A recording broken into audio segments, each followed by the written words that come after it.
Welcome aboard the dark waters of the Night Crew podcast, where true crime meets the unknown.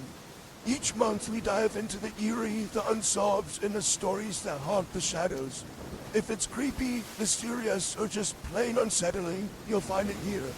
So light your lantern, step onto the deck, and prepare to uncover what lies beneath the surface. This podcast contains discussions of true crime, disturbing content, and mature themes that may not be suitable for all audiences. Listener discretion is strongly advised. The Night Crew podcast aims to present stories with respect to the victims and their families, and the intent is never to sensationalize tragedy, but to shed light on the unknown and unexplained. Hello, everyone, and welcome to episode 20 of The Night Crew. Today, we will be talking about the Snowtown murders. I've never heard of this case, and to be quite honest, I did not cover every single thing. I covered as much as I could, and even despite me not covering everything, the script that I made is 40 pages long. So this episode might be as long as the Cecil Hotel one, but that's fine. So, Snowtown murders. The Snowtown case wasn't a crime committed by one man. It was the intertwined story of three deeply damaged, volatile, and codependent individuals who were John Justin Bunting, the ringleader, Robert Joe Wagner, his devoted follower, and then James, or his nickname is Jamie, Velasquez, a vulnerable teenager manipulated into participating. And then there was another man by the name of Mark Hayden who helped to dispose of bodies but was not convicted of murder because he didn't actually kill anyone. So I'm going to mention their roles and their names. I use their names interchangeably, like I might say James or Jamie, or even like his last name Velasquez at one point. I might say Bunting or John, anything like that. Regardless, I will keep reminding you who the ringleader is and the followers and all that. So let's go into John Justin Bunting, the mastermind of this whole ordeal. So he was born in 1966 in Adelaide, South Australia. His core traits were dominating, paranoid, sadistic, manipulative, and he was highly controlling. In his childhood, Bunting grew up in a chaotic, impoverished family in Ingle Farm, a suburb with high unemployment and crime at the time. He claims, without proof, that he was sexually assaulted as a child. Whether true or fabricated, he used the story to justify his hatred toward pedophiles and weak men, quote unquote. He was described as cruel from a young age, killing animals and bullying smaller children. He developed a habit of collecting weapons and was obsessed with the idea of protecting others from sexual predators, a fixation that later morphed into delusional vigilantism. Many sources say Bunting was bullied heavily as a child, particularly due to his small size and quiet demeanor. Some accounts claim he was exposed to disturbing behavior by older teens in the neighborhood, something that shaped his obsession and hatred of certain groups. His family reportedly moved often, which made him socially isolated. He didn't finish school and struggled academically and behaviorally. He had very few long-term friendships, but learned how to manipulate and charm people easily when it benefited him.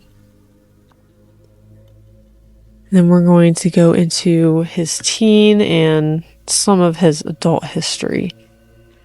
So John Bunting worked in slaughterhouses, where he became quite comfortable with blood, meat hooks, and butchering. Coworkers described him as calm, efficient, and disturbingly unfazed by gore. He created a war room in his house containing newspaper clippings on pedophiles, weapons, lists of people he hated, and a giant board he called his spider web connecting enemies. He began portraying himself as a heroic protector, but in private he was sadistic and enjoyed domination. He became obsessed with the idea of exposing and punishing sexual predators, something he talked about constantly to anyone who would listen. He often kept documents on people he knew, listing accusations of wrongdoing, real or imagined. So you might think like, oh, he wants to catch pedophiles, like what's wrong with that? You will find out very soon enough. Very, very soon enough how he twisted that view. His psychological profile, he was narcissistic. So basically, he believed he had a divine mission. He had antisocial personality disorder, so he had no empathy, no remorse, and he was charismatic when needed. He had a sadistic disorder, so he enjoyed torture, degradation, and power. And he had paranoia, so he imagined conspiracies involving pedophile rings everywhere. He was extremely controlling, and he hated authority unless he was the authority. And he was obsessed with purity, strength, and the idea of cleansing society. So why did he kill? John Bunting believed he had the right to punish people he labeled as child abusers, weak, quote-unquote gay, or disgusting. He wanted to clean up society through violence and use torture as righteous punishment. But the truth was, he killed for money, power, and enjoyment, disguising it all as vigilante justice. Robert Joe Wagner, the devoted follower. He was born in 1971, also in Adelaide, South Australia. His core traits, he was very dependent, insecure, easily influenced, and violent when directed. I couldn't find too much on his childhood, but what I know, Robert had a sad, unstable childhood marked by neglect and emotional hardship. He was often described as quiet, lonely, socially awkward, and lacking identity or confidence. His relationships were unstable, and he clung to anyone who gave him attention. Regarding his relationships, he was known to be deeply codependent. He met his future partner, Vanessa Lane, who later transitioned to Barry Lane. Their relationship was volatile, abusive, and psychologically complex. His pre-crime behavior, Robert had a history of violence and dominance in intimate relationships. He developed a fascination with controlling others and often acted as the physical muscle behind John Bunting. Easily influenced by people he admired, which made him fall under John Bunting's control. So how did John and him meet? This was a turning point.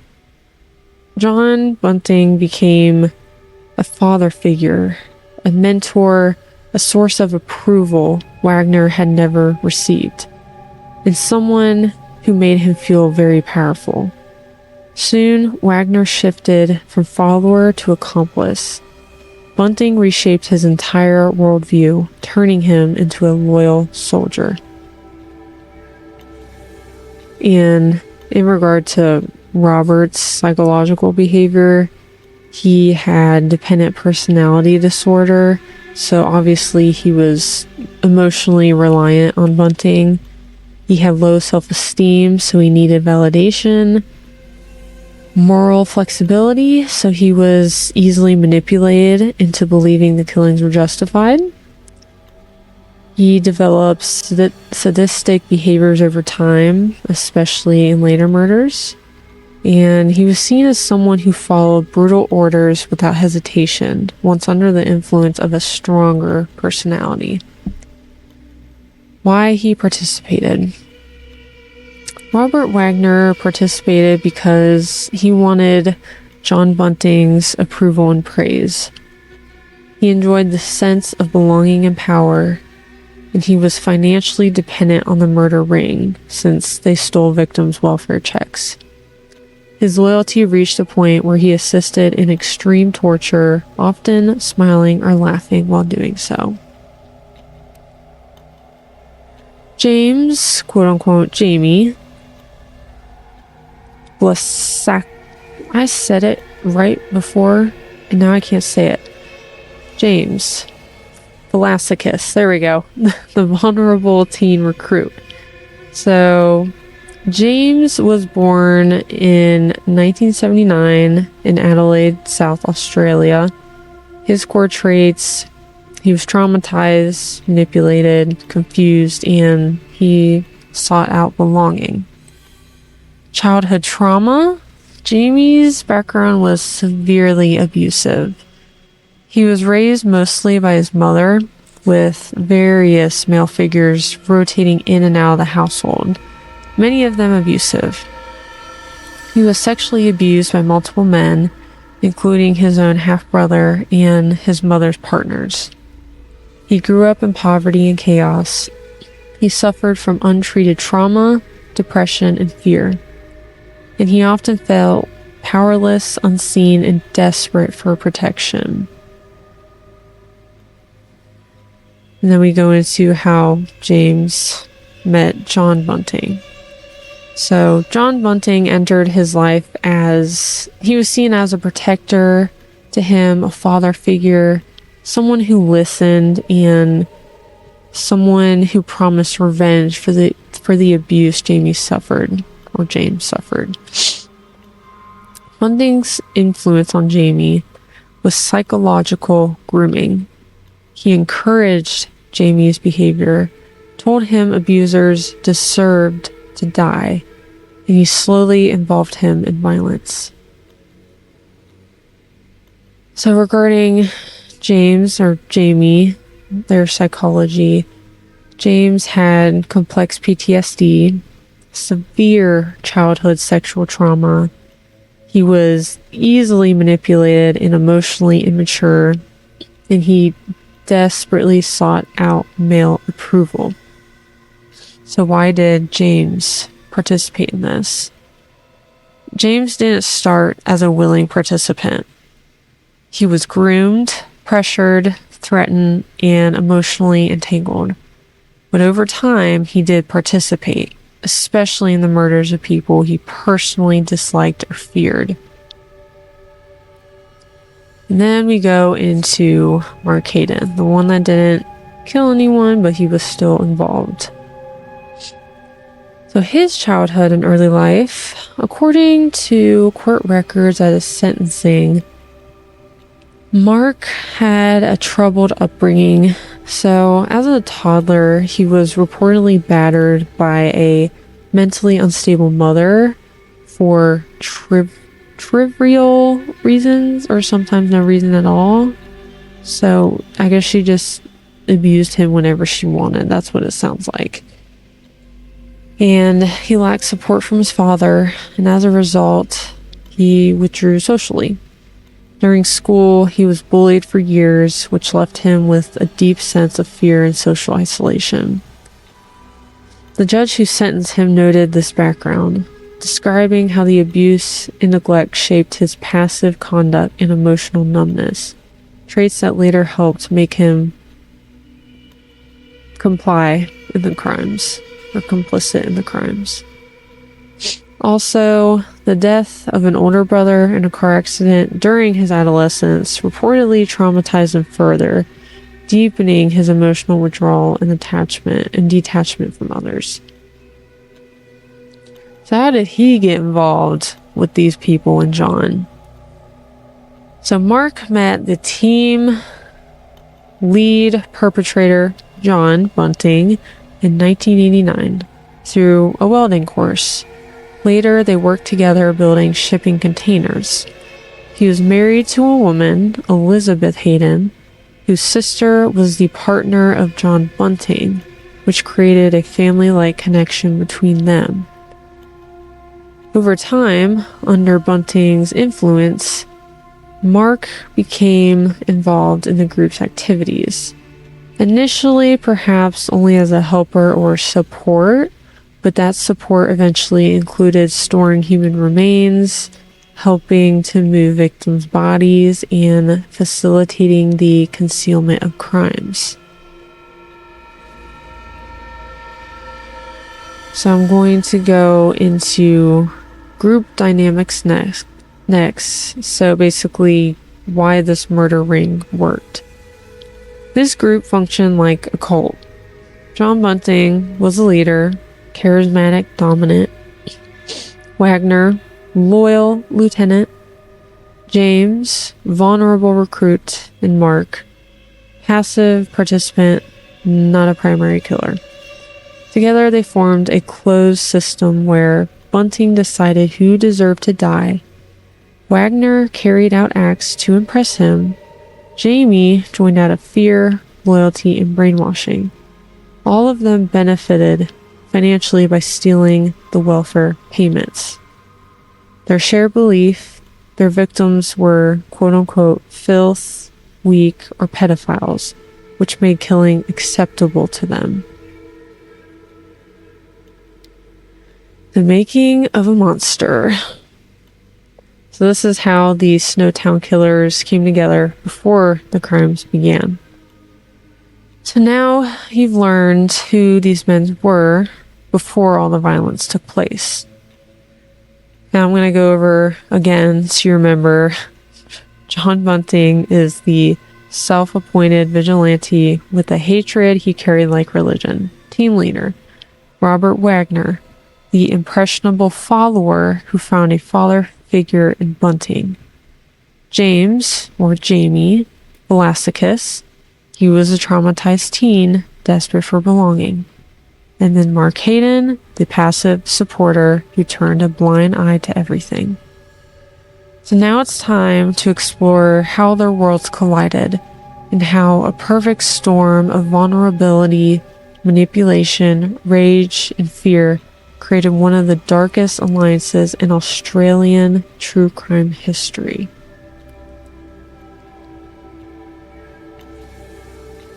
The first connection. John Bunting moves into Salisbury North. In the early 1990s, John Bunting moved into the economically depressed suburb of Salisbury North. This neighborhood was the kind of place where people kept to themselves, struggled financially, and were used to hardship. But Bunting stood out immediately. He was charming at first, even helpful, friendly, but beneath the surface, he simmered with a disturbing obsession. He believed he was meant to purge society of filth. Soon, neighbors began hearing him rant about pedophiles, drug addicts, and anyone he decided was evil, really. And people listened, even trusted him. In a neighborhood underserved by police and plagued by real problems, a man like Bunting sounded like someone taking action.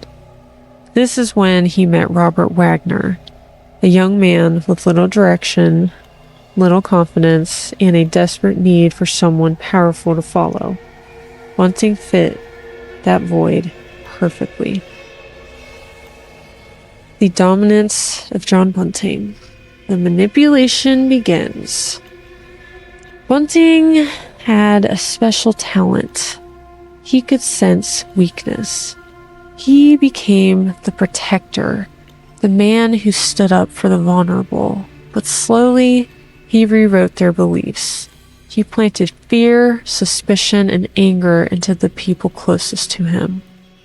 He kept detailed lists, he spread rumors, he convinced the circle that monsters lived among them and that only he could expose them. Wagner absorbed this entirely. He took on Bunting's opinions, then his prejudices, then his rage. Slowly, he lost any sense of personal morality and became an extension of Bunting's ideology. Bunting didn't just attract followers, he created them. The introduction of James, quote-unquote Jamie, Velasquez, the vulnerable target. When Bunting met James, he was only a teenager. James was only a teenager. He came from a home full of abuse, instability, and adults who failed him. Bunting entered his life like a savior. He listened to James' trauma. He offered protection. He acted like the father figure James never had. And he even gave him a place to belong. To someone like James, neglected, scared, and lonely, Bunting's attention felt like loyalty, love, and like purpose. Soon, Bunting began educating James the same way he educated Wagner, telling him who the real threats were, filling his head with suspicion, convincing him the world was divided into good and evil, and they were the ones chosen to fight the evil. James didn't notice how deep he was sinking. In the final link, Mark Hayden joins the circle.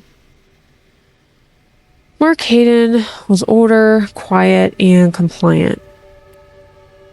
And he became a part of the group through his wife, Elizabeth Hayden, who was close to Robert Wagner. Mark wasn't violent by nature. He wasn't the mastermind. He wasn't even particularly intelligent, but he was passive.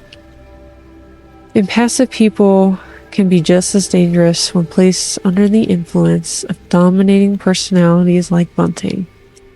Mark became the logistics man, the guy who gave rides, helped move items, stored things, and didn't ask questions. He wanted acceptance and stability, and Bunting exploited that. How the dynamic formed: a cult without the rituals. By the mid-1990s, Bunting had assembled the perfect storm. A leader with a god complex, a loyal enforcer, a damaged teen desperate for approval, and a passive accomplice who enabled everything. They became a psychological ecosystem, a group that reinforced each other's fears, suspicion, and rage. This is when the ideology formed. A twisted form of vigilante justice fueled by paranoia, hatred, and Bunting's charismatic delusions. Before the murders even began, the group was already deeply entangled. And they were entangled in shared fantasies of punishment, group discussions about cleaning society, identifying targets, watching neighbors obsessively, and feeding off each other's beliefs. The violence wasn't spontaneous. It was planted slowly, like a seed, until the group was fully primed for what came next. The formation of the inner circle and the descent into group delusion. As the 1990s progressed, something far more sinister than ordinary dysfunction was taking roots inside John Bunting's circle. By this point, John Bunting had already gained a dangerously high level of control over several people. Robert Wagner had come to view Bunting as the only masculine authority figure he trusted. James saw Bunting as a protector, someone who offered him attention, meals, safety, and reassurance that the world's horrors weren't his own. And Mark, the follower, who would do what he was told if it meant being part of a group. None of these people were violent initially. They were drifting, damaged, or directionless, and Bunting molded each of them into what he needed. The conversations. Bunting built the foundation of the group's eventual crimes through constant, obsessive conversation. Every day, he would talk about child abuse, sexual exploitation, rumors of pedophiles in the community, conspiracy theories, cleansing society, how the government didn't protect the innocent, and how real men had to take action. For hours, sometimes late into the night, they sat in a dim living room or cluttered kitchens listening to him rant. All of them listened to him rant. Wagner and James later described the experience as hypnotic, a never-ending pressure that slowly changed the way they thought. Language as brainwashing. Bunting repeated phrases almost like a mantra.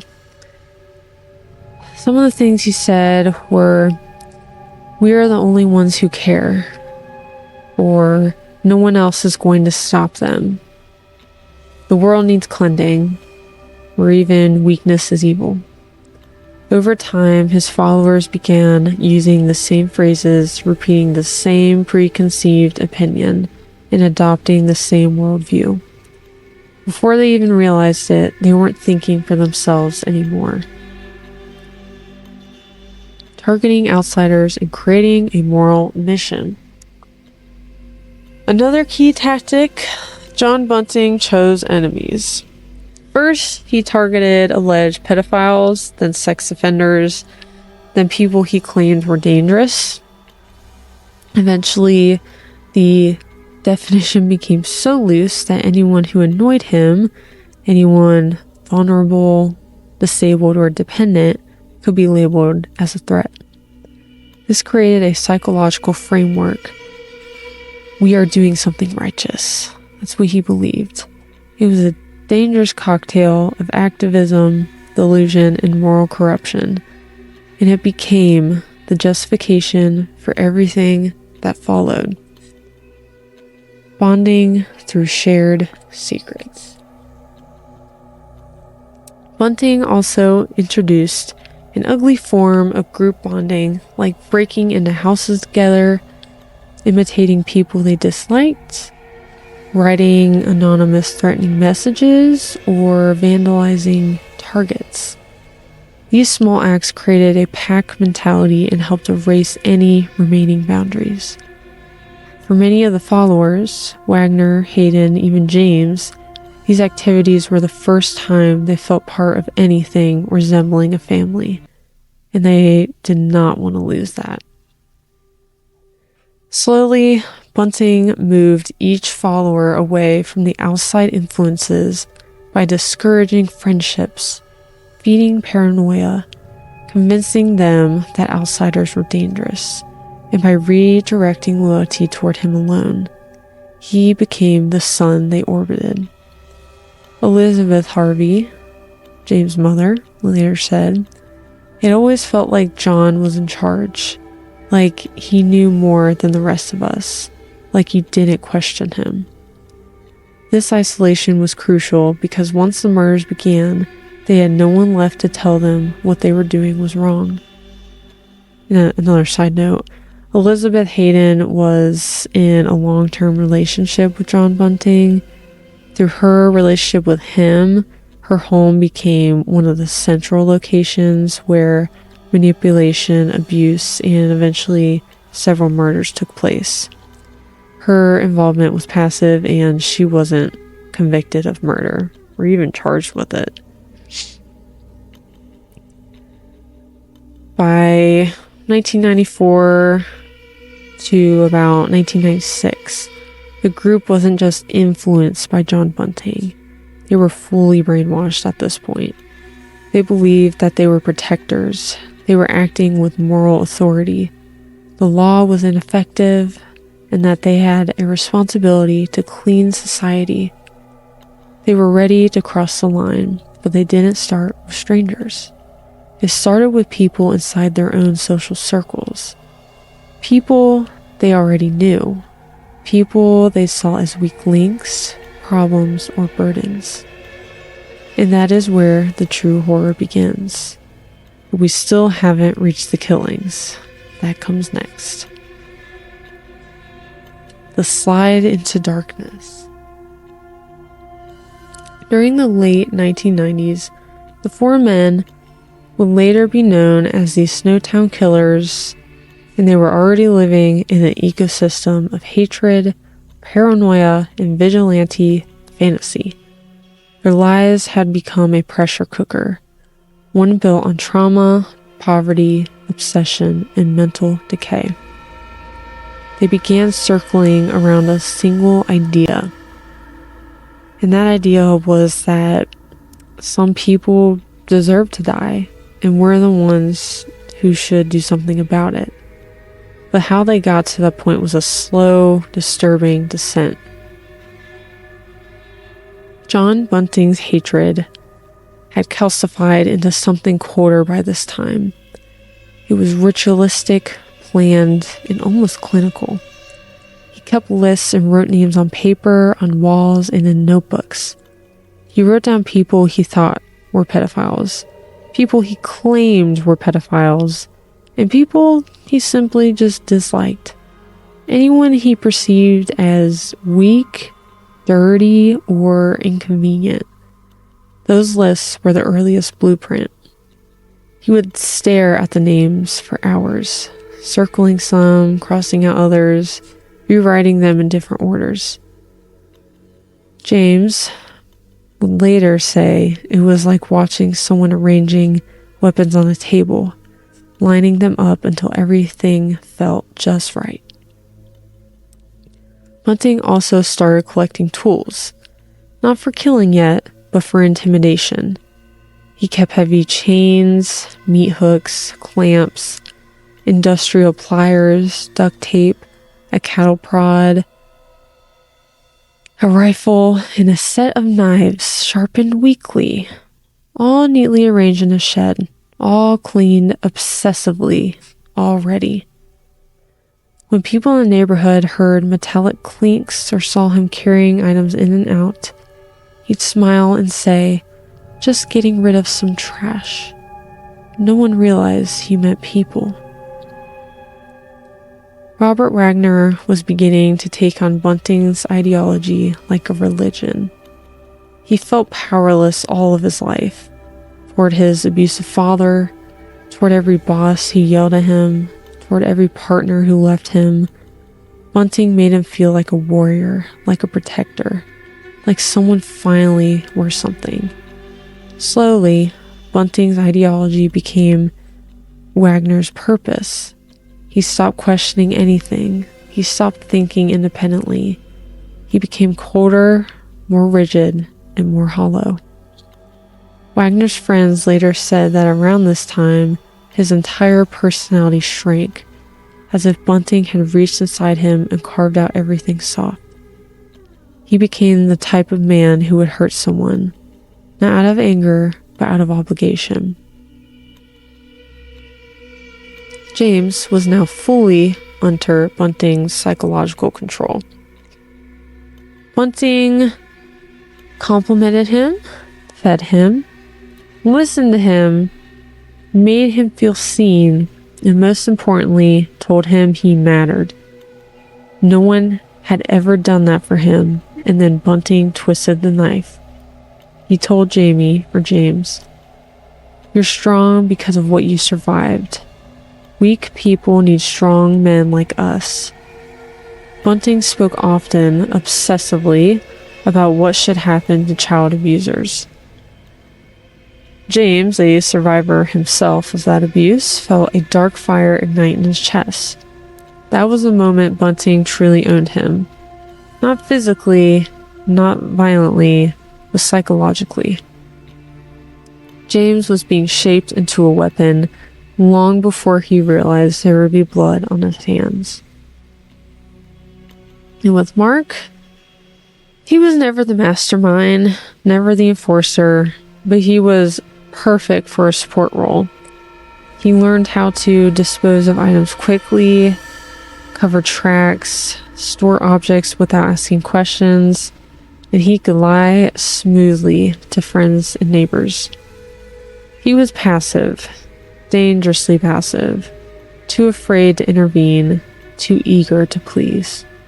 The exact kind of man who will help bury a body simply because someone else tells him to.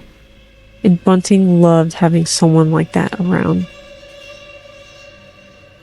So now the group's obsession turns ritualistic. Before the violence began, they developed disturbing rituals, the beginnings of the torture methods they later used. These included story nights, where the men would sit together in the living room with beer and cigarettes, and Bunting would read off the names on his list. The men would spend hours fantasizing about what should happen to each person. Sometimes they laughed, sometimes they grew serious. Sometimes they practiced tying knots or using clamps while joking darkly. James called these practice nights. Wagner called them cleansing sessions. Bunting called them justice. They also had code words. Before any killing happened, the men developed chilling code terms like fixing someone, taking someone for a ride, sorting out the trash, and giving them the treatment. These were phrases they used so casually that neighbors assumed they were talking about car repairs. Bunting would ask each man hypothetical questions like, if someone hurt a kid, what would you do? If you heard screaming next door, would you intervene? Could you watch someone beg? Would you flinch? These weren't random questions. These were auditions. He was determining who was ready and who wasn't. By late 1993 to 1994, the group stopped talking about what should happen to certain people and started discussing what they could actually do. They drove around neighborhoods at night. They watched certain homes. They studied the habits of people on Bunting's list. They figured out who lived alone, who had no close family, and who could disappear without anyone noticing. They were no longer fantasizing, they were preparing. The men weren't killers just yet, but the killings had already begun in their minds. The first murder, the death of Clinton. Before the killings became a pattern, before Snowtown became synonymous with barrels and horror, everything began with one man and one decision that set the tone for the violence that followed. So the first target, Clinton Trezise. Clinton was 18 years old. He was awkward, socially isolated, drifting between casual jobs and friends' couches. He looked up to older men easily, especially men who projected confidence or dominance. That made him an easy target for John Bunting.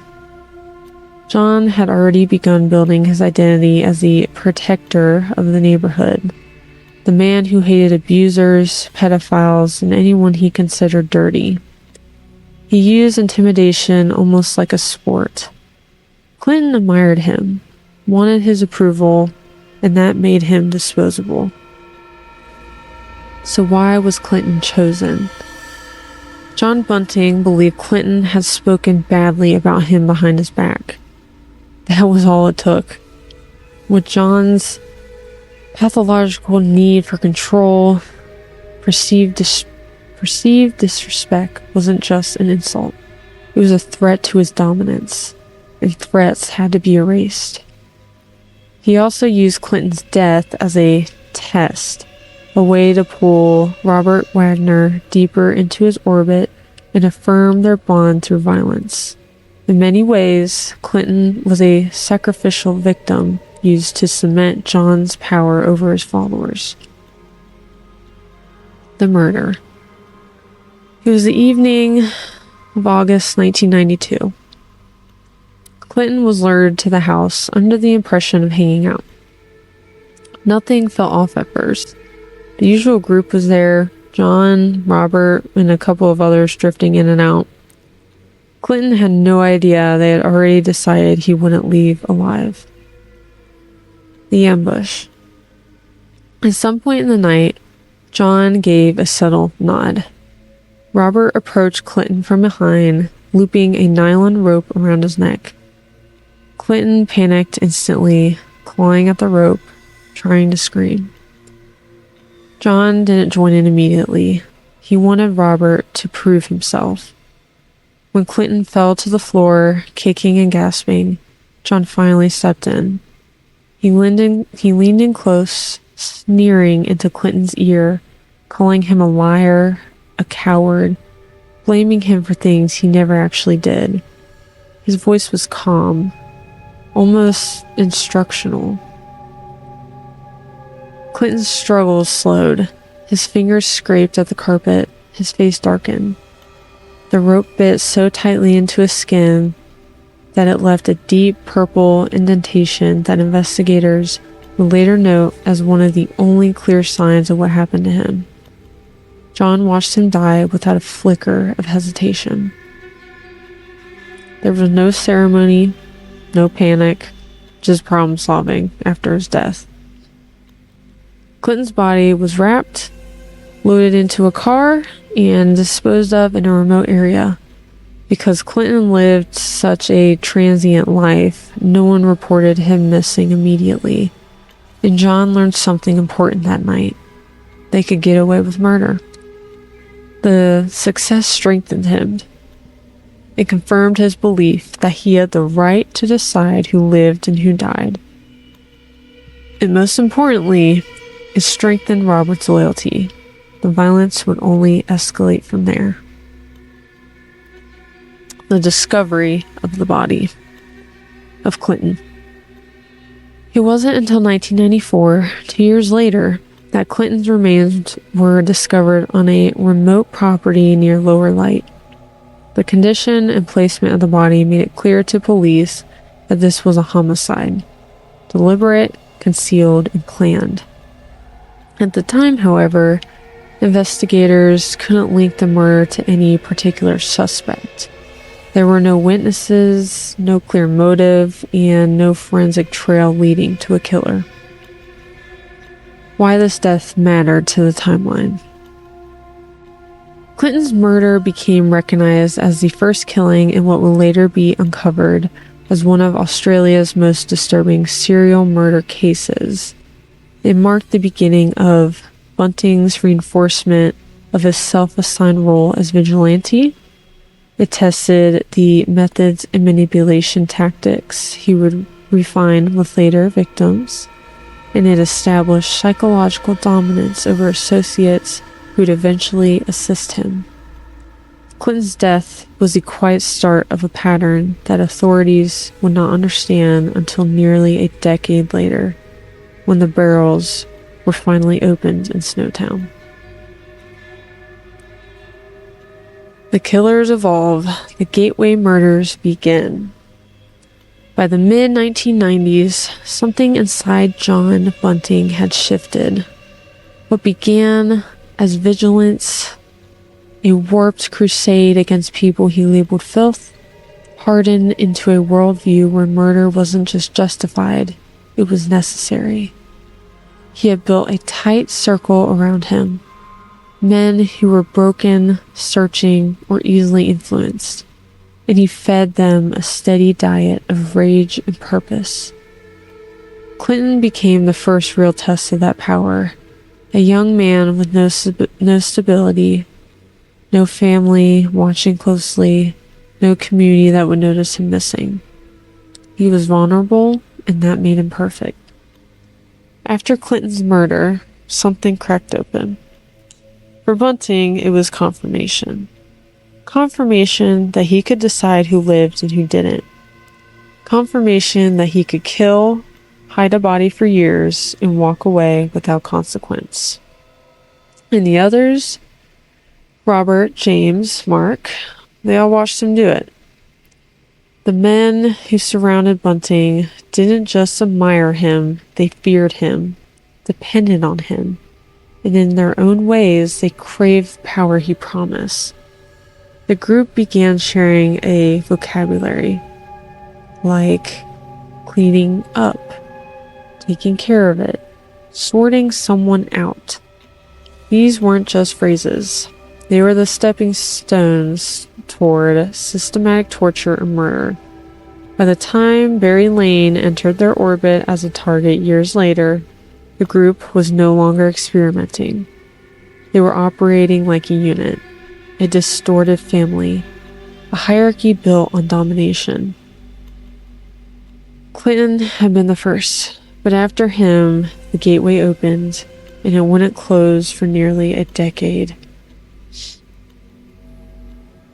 The Snowtown killers didn't start with the barrels, the bank accounts, or the elaborate torture sessions. Their brutality evolved slowly, almost deliberately, like a ritual that sharpened with every death. After the early murders, Bunting began to develop a pattern, a formula he trusted. Number 1, identify a target. It had to be someone isolated, someone disliked by others, and someone who wouldn't be missed quickly. Often labeled as a pedophile or pervert, accusations Bunting weaponized whether they were true or not. 2, strip them of identity. Humiliate them, call their names, turn the group against them. Every victim was dehumanized before the violence even began, an essential psychological step. Number 3, the sessions. The torture methods grew more organized over time. Ligatures, handcuffs, ropes, electrical cords, pliers, objects that became standard tools in their crimes. They developed roles. 1 restrained, 1 inflicted pain, 1 recorded or coached, and 1 cleaned up.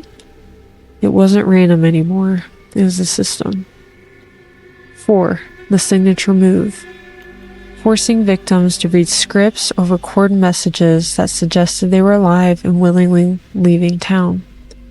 This allowed the group to drain bank accounts, steal pensions, and keep suspicion away. 5, disposal becomes ritual. When they discovered the idea of storing bodies in barrels of acid inside the Snowtown bank vault, it became their final stage, a gruesome ritual of containment, a sealed container, a hidden room, a trophy of obedience and fear. After Clinton's murder, years passed. The violence didn't erupt again immediately, but beneath the surface, something was festering, something hungry. And when it returned with a purpose. Their next major victim would not be a stranger, nor someone on the fringes. Barry Lane was deeply woven into the killers' lives, and his murder marks the moment their violence shifted from impulsive to organized, from chaotic to ritualistic. So who was Barry Lane? He sometimes used the name Vanessa Lane, so those are interchangeable. And he was older than most of the group and had a long, complicated history in Adelaide's LGBTQ+ community. He was flamboyant, eccentric, and known for bold makeup, wigs, and attention-seeking behavior that drew equal amounts of fascination and ridicule. But Barry was also deeply troubled. He had multiple petty crime charges. He was involved with younger men, sometimes minors. He was already connected to Robert Wagner, having once lived with him when Wagner was a teenager. And crucially, Barry had been an informant. He talked, he bragged, and he knew things he shouldn't. To John Bunting, who thrived on control and secrecy, Barry became a liability. And in Snowtown, liabilities weren't allowed to exist. Why Barry became a target. Bunting claimed that Barry was a pedophile. Whether this was fully true or exaggerated by Bunting's paranoia hardly mattered. Bunting seized on the accusation as moral justification for killing him. Barry had knowledge of earlier crimes, deep personal connections to Wagner, a reputation Bunting could weaponize, and a habit of talking too much when drinking. Combined, these traits sealed his fate. This would not be a rage kill or a panic moment. This would be a removal, planned, sanctioned, and carried out with method. Barry Lane's murder is widely viewed as the moment the Snowtown killers found a system. The crime followed a pattern they would use repeatedly. Isolation. Barry was lured to a house where he trusted the people inside. Robert Wagner, John Bunting, and others. Interrogation. Bunting enjoyed playing the judge, forcing victims to confess to sins, some real, some invented. Barry, terrified, tried to appease them, offering information and names, but none of it mattered. Torture. Barry was restrained, verbally humiliated, and physically tormented. Bunting encouraged Wagner to participate directly, almost as a bonding ritual, pushing him deeper into sadism and obedience. Strangulation. Wagner ultimately killed Barry by strangling him with a rope in a metal bar, an improvised chokehold they would later use on multiple victims. The method was deliberate, slow, controlled, and personal. Disposal with intent. Barry's remains were not hidden in a shallow grave like Clinton's. They were stored, cataloged, sealed, placed alongside future victims in barrels. The disposal itself became a part of the ritual. The killers had discovered something dark. Control felt good. Planning felt powerful. And killing someone they knew, someone who trusted them, gave them a sickening sense of dominance. Barry's death also changed the group hierarchy. I will go into that. Wagner proved his loyalty by killing someone he once lived with, someone who had been a formative figure in his youth. John Bunting cemented his authority, demonstrating he could identify threats, assign moral judgment, and orchestrate lethal action. The group bonded through shared violence, forming a psychological pact bound by secrets and blood. After Barry, the murders didn't just happen, they were performed, structured, almost ritualistic, and what came next would be even darker. The murder of Michael Gardner. And this was Barry Lane's partner. After Barry Lane's murder, their violence escalated and fast. The next victim was someone painfully close to Barry. Michael, or nicknamed Michelle Gardner, age 19. Barry's young partner, Michael Gardner, often known as Michelle, had been living in the same unstable, abusive world that surrounded Barry. Already marginalized, already struggling to survive, Michael became vulnerable the moment Barry disappeared. But more importantly, the killers viewed Michael as a threat. So why did they target Michael? John had built his own twisted logic around the murders. He convinced himself, like I said earlier, they were cleansing society. He believed anyone connected to a previous victim could expose them. And Michael, grieving and suspicious, was suddenly a liability. Michael also didn't fit Bunting's rigid idea of masculinity. Barry and Michael were a same-sex couple, something Bunting despised deeply. His hatred wasn't subtle. He used it to justify escalating brutality. So how was Michael pulled into their orbit? After Barry vanished, Michael was confused but still trusted some of the killers, especially Robert Wagner. Wagner had once been really close to Barry, and Michael believed they shared a bond. That trust made it easy for Wagner to lure him in. The killers had already begun ritualizing the violence by this point. They isolated the victim emotionally. They used manipulation before force. They made the victim feel safe just long enough to lose their defenses. Michael walked into the trap believing he was going to talk about Barry. The murder. While I will avoid too graphic detail, the murder followed the killer's emerging pattern. Michael was cornered by people he still believed were friends. The situation changed fast. Accusations, intimidation, and emotional breakdown before any violence. The killers used their established method of restraint, which allowed them to control and overpower the victim. Wagner played an active role again, deeply involved in growing more confident in the violence. Bunting supervised, escalating the cruelty and reinforcing the idea that this was justice and punishment. It was during Michael's murder that the group dynamic truly solidified. Bunting became the unquestioned leader. Robert took on the role of enforcer, while the others followed with a mix of fear and devotion. Michael's death wasn't spontaneous, it was systematic. It showed the killers had moved from chaotic violence to organized, ritualized murder. The aftermath. Michael's body was disposed of with disturbing calculation.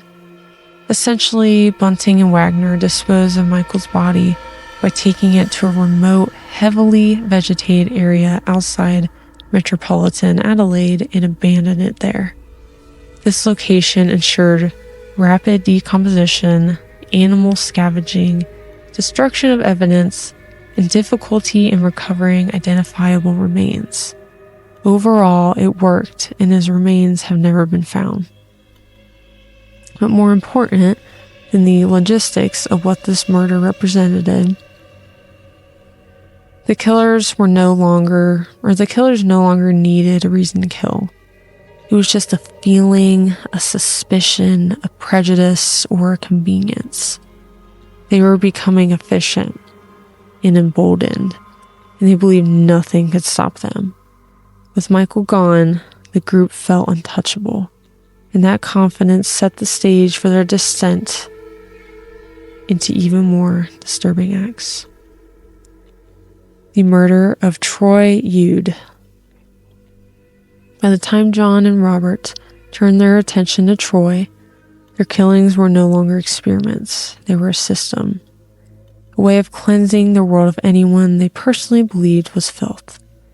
Because Troy had once lived with Barry Lane, their previous victim, Bunting now considered Troy tainted by association. But there was more. Bunting believed Troy had sexually abused Barry's younger nephew years earlier. Like most accusations in this case, it was based on rumor, hearsay, and Bunting's own warped worldview. But once Bunting labeled someone a predator, the verdict was already sealed. And this time, the violence escalated in a deeply personal way. Troy Ude was only 21. He had been living in Butte with his girlfriend and kids, trying to pull his life into something resembling stability. But Bunting never forgot about him. He began studying Troy's routine, when he worked, when he slept, when his partner wasn't home. He also began turning Robert Wagner and Mark Hayden firmly against Troy, feeding them a stream of accusations, calling Troy a maggot, a filthy dog, and another one who needed to be taught a lesson. This murder, it was planned and it was brutal. It was August 1998. Troy was asleep in his bedroom when the attack began. Bunting and Wagner entered first, moving silently through the house while Hayden waited nearby. They knew exactly where Troy would be, and they wanted him vulnerable. What followed was pure terror. Troy awoke to Bunting's weight crashing on top of him, Wagner pinning his limbs. Before he could fully grasp what was happening, Bunting looped a rope around his neck. Troy fought hard. He kicked, clawed, and tried to scream for the children sleeping in the house. But Wagner slammed his hand over Troy's mouth, whispering, "Stop fighting, it's over." Bunting tightened the rope until Troy began to lose consciousness, then loosened it, deliberately, just to prolong the torture. This was no quick kill. It was slow, intentional, and sadistic. As Troy drifted in and out of consciousness, Bunting lectured him, the same pattern he used with previous victims. He listed every accusation, every rumor, every justification he'd invented. He demanded confessions, truth, and submission. Troy begged. He denied everything and tried to reason with them, but none of it mattered. Wagner joined in, attacking Troy's legs and ribs, beating him until bones cracked. The rope tightened again until his skin bruised and split. The violence wasn't only physical, it was psychological domination, humiliation, and degradation. This was the moment the group fully crossed the threshold from targeted killings to recreational cruelty. When Troy became too weak to struggle, Wagner climbed behind him and pulled the cord again, this time without Bunting stopping him. Troy suffocated slowly, thrashing until he collapsed. He died on the floor of his own bedroom, his children sleeping only steps away, completely unaware that their father was being murdered in the next room. Bunting and Wagner then wrapped Troy's body in plastic, cleaned up the scene, and dragged him outside. His remains would eventually be stored in one of the barrels found in the Snowtown bank vault, another piece of human cargo in their gruesome collection. So Troy Yude's death marked a new turning point for basically their cult. Their killings became an opportunity. Anyone Bunting disliked became a target. No more patterns, no more caution, pure ego-driven violence. Torture became standardized. Strangulation with interruptions, lectures, humiliation, forced confessions, and prolonged suffocation. They felt untouchable. They killed a young father inside his own home with children present, confident no one would question his sudden disappearance. And they didn't. Not for years. There were 11 victims total, and I won't go into detail for them all, but I'll say all their names. So I went over Clinton, Barry Lane, he was 42, Michael Gardner, 19, Robert Wagner's stepbrother, Troy, 21, Frederick or Fred Brooks, 18, Gary O'Dwyer, who's 29, Thomas Trivillan was 18, Gavin Porter, 31, Ray Davies, 26, Suzanne Allen, 47, and Elizabeth Hayden, she was 37. And then there was Mark Hayden's wife's brother, Andrew Velasquez, he was 18, actually murdered by Velasquez James himself, but a part of the same case.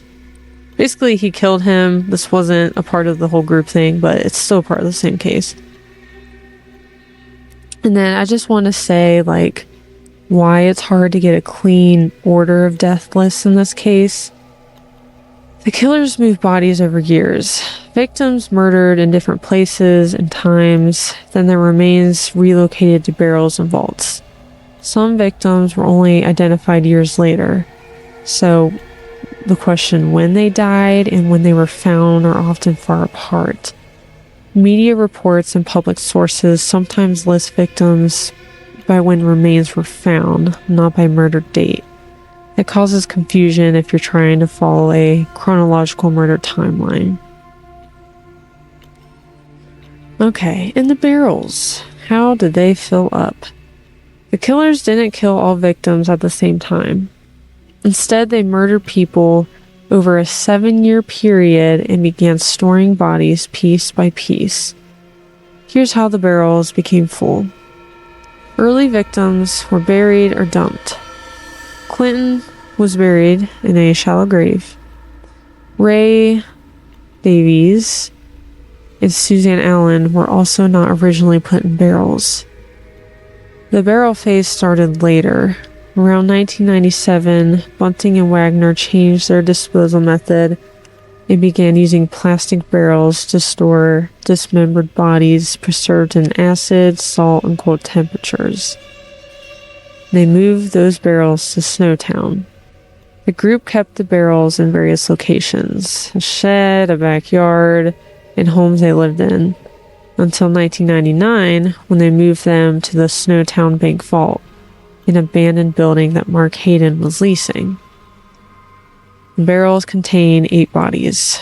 When police opened the vault, they found 6 barrels, 8 bodies inside the barrels, and 2 additional victims were found buried elsewhere.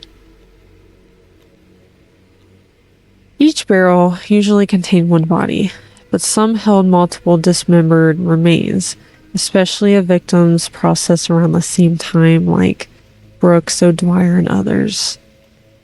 So why did they choose barrels? They used them because they slowed decomposition, they hid the smell, they could be moved without suspicion, and the killers planned more murders and wanted a storage system. So how were they caught? The welfare check that didn't add up. The entire case began to unravel because of something incredibly mundane. Centrelink, which is Australian social services, noticed suspicious activity. Multiple welfare payments were being claimed under names of people who were supposedly alive. And when agencies tried to contact some of these welfare recipients, they couldn't be reached and mail kept bouncing back.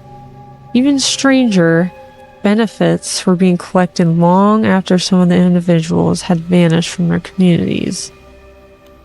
This raised enough concern that police were sent to check on the status of a few missing beneficiaries.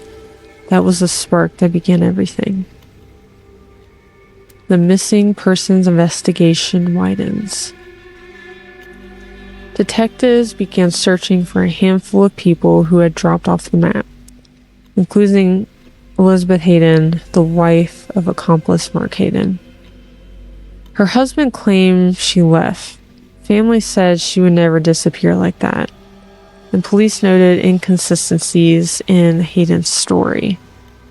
When they tried to track other missing persons linked to the same circle of acquaintances, a pattern emerged. All these missing people were connected to John, Robert, Mark, and James.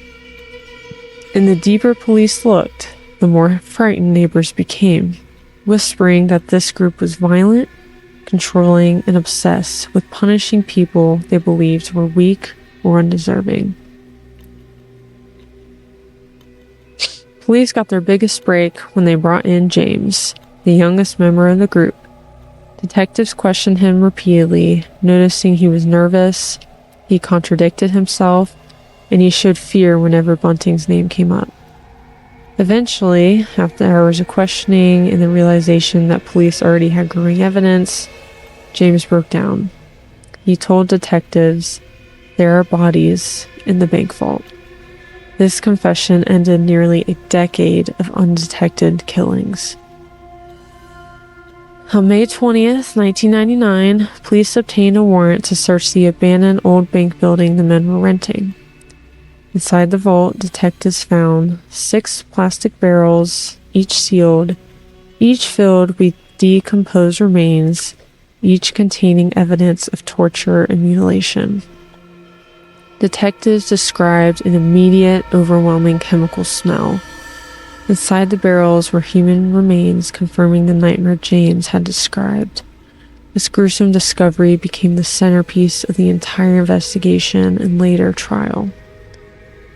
After the barrels were discovered, police began searching John Bunting's home, Robert Wagner's house, empty lots and sheds, and surrounding properties in Snowtown and Adelaide's suburbs.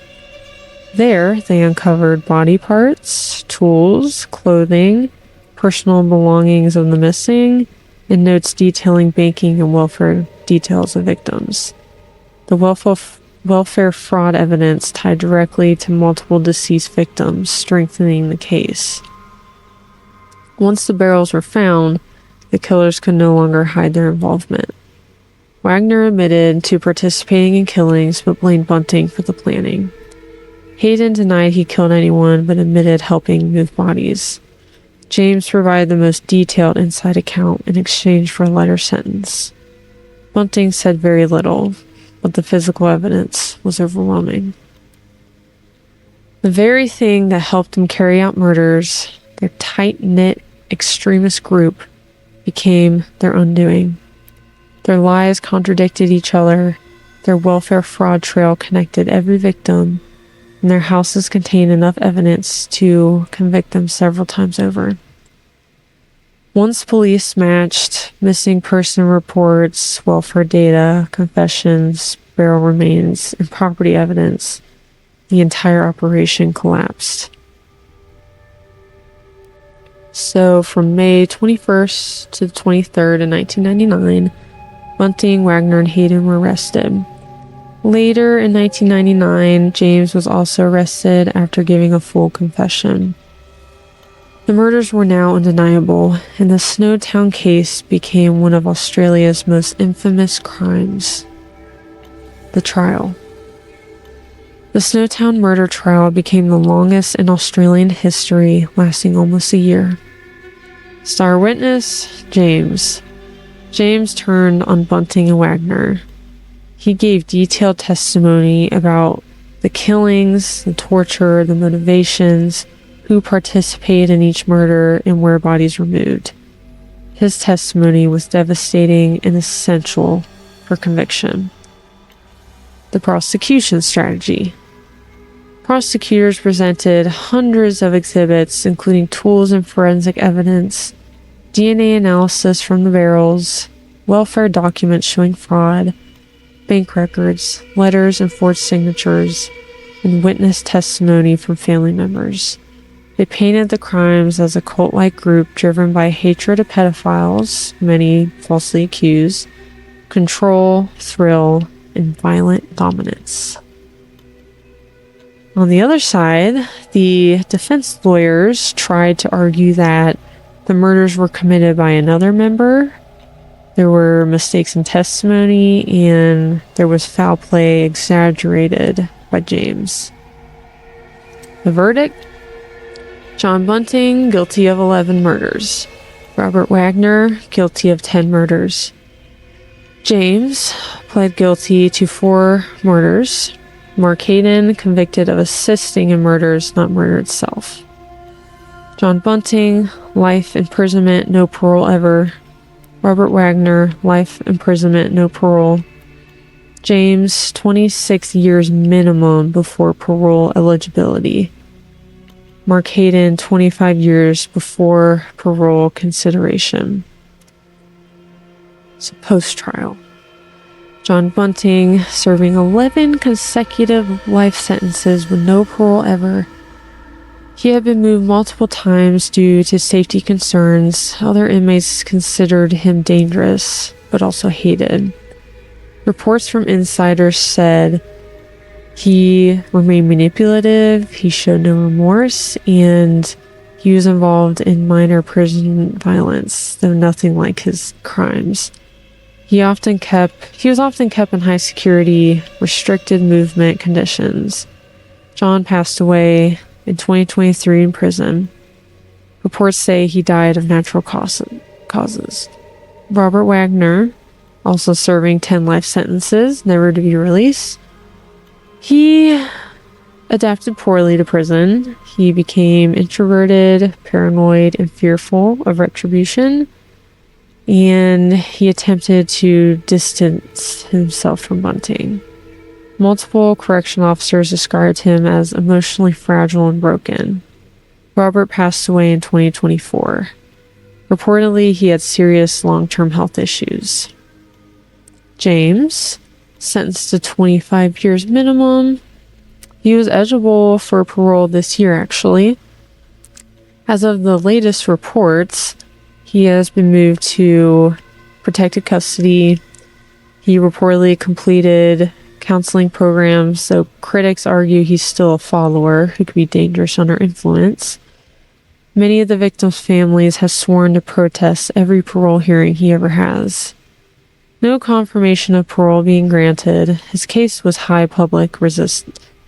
really high public resistance, so it's hard to find stuff about it. And approximately his release date would be 2047. Mark Hayden, he was convicted of assisting with murders and dismemberment, so he didn't receive a life sentence. He served time and was released, now living under strict conditions and monitoring. Public reaction. The case horrified Australia. They were shocked at the brutality, outraged at police delays. They feared that the killers had operated undetected for nearly a decade, and then there was a stigma placed on Snowtown. The town became synonymous with the murders. Many residents still refuse to discuss it publicly. The cultural impact. The case produced the 2011 film called Snowtown, which caused a new wave of trauma for families, and some victims' relatives accused the production of being unethical, though others found it accurate but unbearable. Public fascination. The murders remain one of Australia's most researched cases due to group dynamics, torture-based killings, and social failure themes like grooming, isolation, and poverty. New documentaries and podcasts emerged after 2018 as more court documents became available for public review. Several journalists revisited the case to analyze how the killers formed a murder hierarchy. Law enforcement reforms. After the case, South Australia overhauled missing person procedures, welfare checks, how police respond to reports involving vulnerable individuals. Why? Many victims were marginalized, disabled, intellectually impaired, struggling with poverty, and easily overlooked. Several have been reported missing multiple times without proper follow-up, which allowed Bunting and Wagner to continue killing. Snowtown today, even now, the bank vault is avoided. Snowtown is still haunted by the reputation. The town attempted to rebrand itself. The old bank vault, where the bodies were found, was sold multiple times. At one point, it was listed for $207,000, but no buyers wanted it. Wonder why. The building is now privately owned and not open to the public, though people still try to trespass. Locals openly resent media attention. Many residents felt punished for crimes that didn't actually happen there, since the killings occurred elsewhere. Snowtown was just the disposal site. Tourism briefly spiked because of the morbid curiosity, then dropped due to community backlash.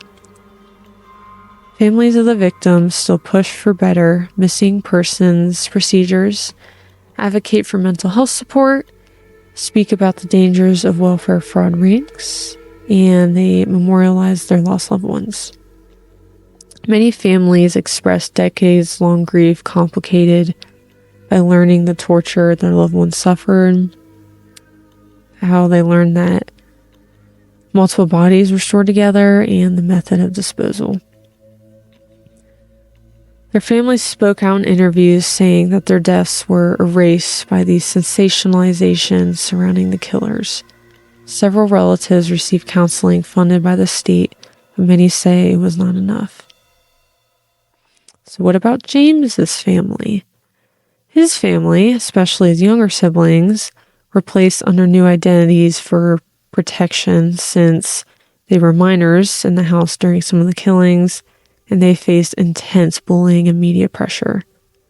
One sibling spoke anonymously in 2019 saying, "The murders destroyed every version of my life I could have had." So, why does the case still feel unfinished? Well, there's questions like, were there more victims?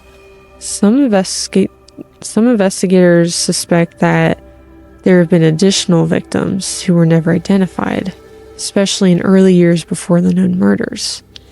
Did others know but stayed silent? Rumors persist that there were some acquaintances that suspected something but were too afraid to report it. Or did Bunting keep trophies we never found? Unconfirmed reports suggest some items may still be missing. Final official status today as of 2024 through 2025. The case is closed but occasionally reviewed. James' first parole hearing was hugely contested. Snowtown remains stigmatized but trying to recover, and the murders continue to influence Australian media, criminology studies, and discussions on group violence. The Snowtown murders are often remembered for the barrels, the bank vault, and the sensational headlines that followed. But when the courtrooms emptied, the sentencing ended, and the cameras turned away, the real story was only beginning.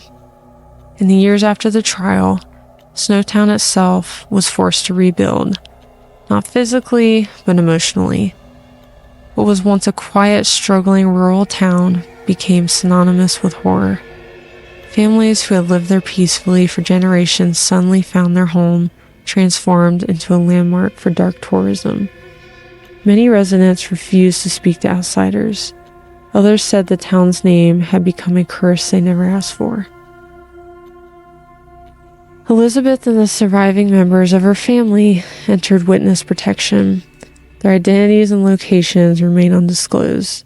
For them, healing is a lifelong process, because their pain wasn't just in the murders, but in the betrayal of someone who had stood in their living room, claimed to protect them, and used them as instruments of violence. The victims' families carry wounds that time alone cannot close.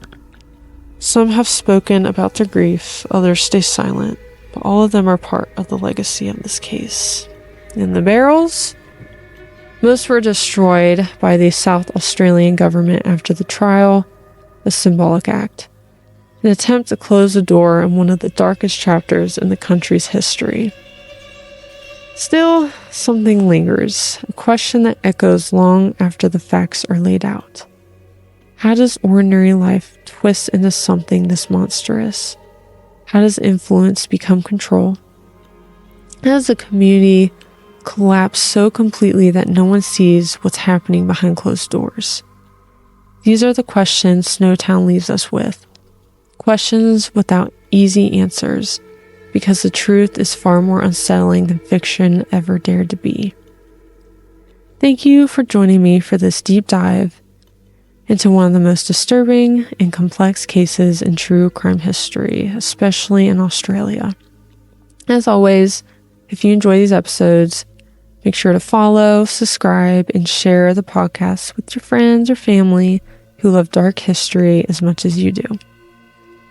Until next time, stay safe, stay curious, and remember, monsters don't come from nowhere. Sometimes they grow in the most ordinary places.